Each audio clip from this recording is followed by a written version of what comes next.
नमस्कार, जय गुरुदेव। स्वागत है आप सभी का मेरे चैनल अमृतवाणी में। आज अमृतवाणी में है ऐसे बने भगवान के हाथों का यंत्र। तो चलिए वीडियो को स्टार्ट करते हैं। वह अमीर ही क्या जिसमें अमीरी न हो, और वह फकीर ही क्या जिसमें फकीरी न हो। यह उक्ति स्वामी पवित्रतानंद के जीवन से पूर्णतः प्रस्फुटित होती थी। पवित्रतानंद का पूरा नाम अमीर चंद सेन था। अमीर चंद के पास अथाह संपत्ति थी।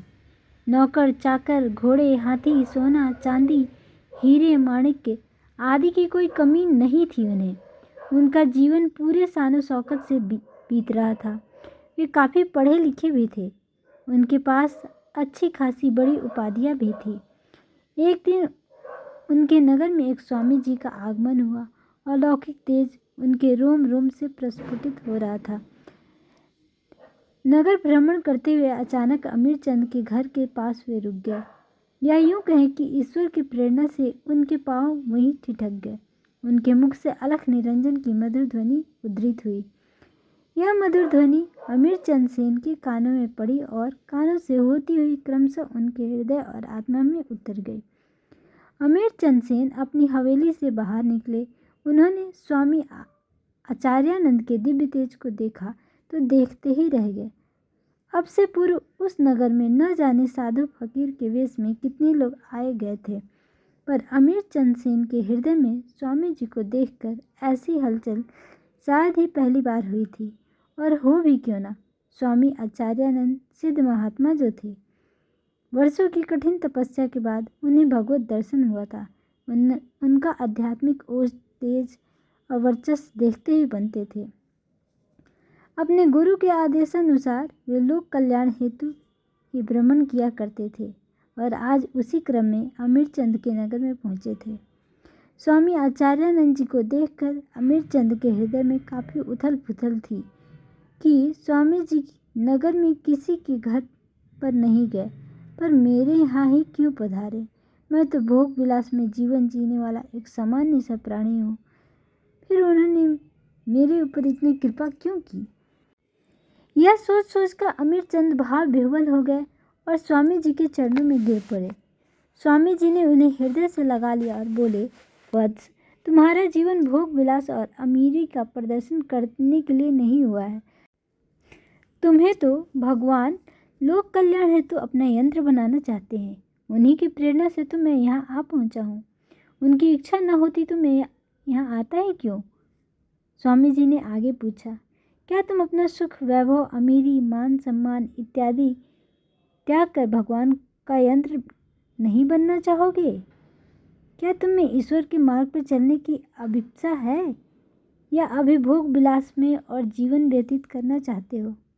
ईश्वर की कृपा प्रेरणा से अमीर चंद ने अपने आप को स्वामी जी के चरणों में समर्पित कर दिया और बोले, स्वामी जी, अब मैं अमीर चंद नहीं बल्कि पूरी तरह से आपका हूँ। मैं अपना सब कुछ परित्याग करने को तैयार हूँ। अमीर चंद अपनी अपार संपदा का परित्याग कर स्वामी जी के पास उनकी कुटिया पर जा पहुँचे। अगले ही दिन शिवरात्रि के पावन अवसर पर आचार्यानंद जी ने गुरु दीक्षा दी और उन्हें नया नाम दिया, स्वामी पवित्रतानंद। सेठ अमीर चंद सेन अब स्वामी पवित्रतानंद बन चुके थे और अब भी सिर्फ नाम से नहीं बल्कि अपने संपूर्ण कर्मों से भी गुरु के मार्गदर्शन में उनकी तप साधना चल पड़ी। त्रिकाल संध्या वंदन, नित्य शास्त्रों का स्वाध्याय, गुरु की सेवा और आश्रम में आए हुए अतिथियों की सेवा करना आदि उनका नित्य क्रम का था। अपने घर पर विविध प्रकार के व्यंजन खाने वाले अमीर चंद अब शाकाहार और अल्पाहार करने लगे थे। सांसारिक विषयों का चिंतन करने वाले अमीर चंद अब ब्रह्म चिंतन करने लगे थे। सुवर्ण सिंहासन पर बैठने वाले अमीर चंद अब जमीन पर कुशा के आसन पर ध्यान में बैठकर शांति और आनंद अनुभव करने लगे थे। हीरे माणिक्य, सोने चांदी से सुसज्जित शैया पर शयन करने वाले अमीर चंद अब धरती पर शयन कर ही गहरी और मीठी निद्रा का आनंद लेने लगे थे। भौतिक संपन्नता तो उनके पास अब नहीं थी, किंतु आत्मिक संपन्नता का अभाव उनके पास न रहा। गुरु के मार्गदर्शन में वे साधना के नित्य नए सोपान चढ़ने लगे। हिमालय की मनोरम वादियों में स्थित आश्रम में साधना, संगीत और शिविर की श्रृंखला अनवरत रूप से चलने लगी। आश्रम संचालन की समस्त जिम्मेदारियों को अपने हाथों से लेकर उन्होंने मानो अपने गुरु को निश्चिंत कर दिया। गुरु भी सच्चे शिष्य को पाकर भाव विह्वल थे। एक दिन अचानक पवित्रतानंद की तबीयत खराब हो गई। वे महीनों बिस्तर पर ही पड़े रहे थे। आश्रम के कुछ साधकों ने उन्हें कई प्रकार की औषधीय उपचार दिए, पर उनकी भयंकर पीड़ा जाने का नाम नहीं ले रही थी। पवित्रतानंद बड़े दुर्बल हो चले थे। कभी कभी उनकी पीड़ा इतनी असहनीय हो जाती थी कि उनकी आंखों से आंसू बहने लगते। लंबे समय से कष्ट सहते पवित्रतानंद ने आखिरकार अपने गुरु के समक्ष माथा टेक कर सिसकियां भरते हुए पूछ ही लिया, गुरुदेव, आखिर भगवान मुझे इतना कष्ट क्यों दे रहे हैं? स्वामी जी बोले, वत्स, इन कष्टों के माध्यम से भी तुम तप ही कर रहे हो, क्योंकि इनसे तुम्हारी चेतना परिष्कृत हो रही है, इसलिए इन्हें सहते जाओ। शिष्य को ढाढ़स बंधाते हुए स्वामी जी आगे बोले, वत्स, तुम्हारे अतीत के संचित कर्म अब प्रारब्ध बनकर प्रकट हो रहे हैं।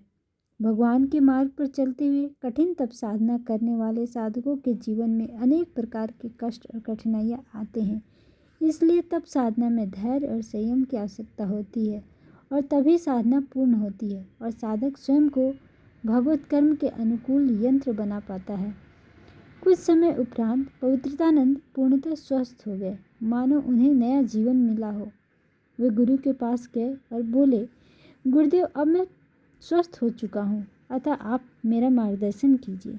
स्वामी जी ने कहा, वत्स, अब मेरे जाने का समय हो गया है। मैं तुम्हारे स्वस्थ होने की ही प्रतीक्षा कर रहा था। परमात्मा का बुलावा आने ही वाला है। शिष्यों को संबल प्रदान करते हुए वे आगे कहने लगे, तुम सभी निश्चिंत रहना, मैं तुम सभी के प्राणों में सदैव स्पंदित होता रहूँगा और तुम सबको सदा प्रेरित करता रहूँगा। स्वामी जी ने आगे कहा, आज समाज में अज्ञान से ग्रस्त मनुष्य की दशा बहुत ही दयनीय है। उनके बीच जाकर तुम उनमें ज्ञान का अलख जगाओ, उन्हें सन्मार्ग पर चलने की प्रेरणा दो। यह जगत भगवान का ही भौतिक विस्तार, अतः जगत की सेवा ही भगवान की सेवा है। ईश्वर के मार्ग में व्यक्तिगत कामना के लिए कोई स्थान नहीं है। गुरु की इच्छा ही शिष्य की इच्छा है। यदि तुम सभी ऐसा कर सके तो वास्तव में भगवान की यंत्र बन सकोगे और यंत्र बनकर भगवत कार्य करने का सौभाग्य प्राप्त कर सकोगे। कुछ रुककर स्वामी जी बोले, साधकों, अब तुम जो भी कर रहे होगे वह तुम्हारे हाथों से मैं ही कर रहा होऊंगा। इतना कहकर स्वामी जी आचार्यानंद जी पद्मासन में बैठ गए और योग बल से उन्होंने अपने शरीर का परित्याग कर दिया।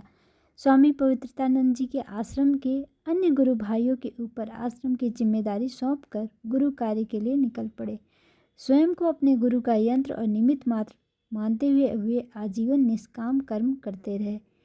हमें भी यदि अपने गुरु के हाथों का यंत्र बनना है तो हमें भी आधे अधूरे मन से नहीं बल्कि पूर्ण समर्पण भाव से स्वयं को समर्पित करना होगा। हमें वासना और अहंकार की बाधाओं को पार करना ही होगा। व्यक्तिगत महत्वाकांक्षा से मुक्त होकर, फलासक्ति से रहित होकर, अहम भाव से सर्वथा शून्य होकर ही भगवान के हाथों का यंत्र बना जा सकता है और उसके बाद ही भगवान का कार्य भी किया जा सकता है, जिसके फलस्वरूप साधक भगवत कृपा का अधिकारी बन सकता है। समर्पण का यह मार्ग हम में से हर एक के लिए अवश्य ही खुला है। तो आज के लिए बस इतना ही। मिलते हैं नेक्स्ट वीडियो में एक नया टॉपिक के साथ। तब तक अपना ध्यान रखिए, खुश रहिए, मस्त रहिए। चैनल पे पहली बार आए हो तो सब्सक्राइब करिए। वीडियो पसंद आई हो तो लाइक एंड शेयर ज़रूर करिए। आपका दिन शुभ हो।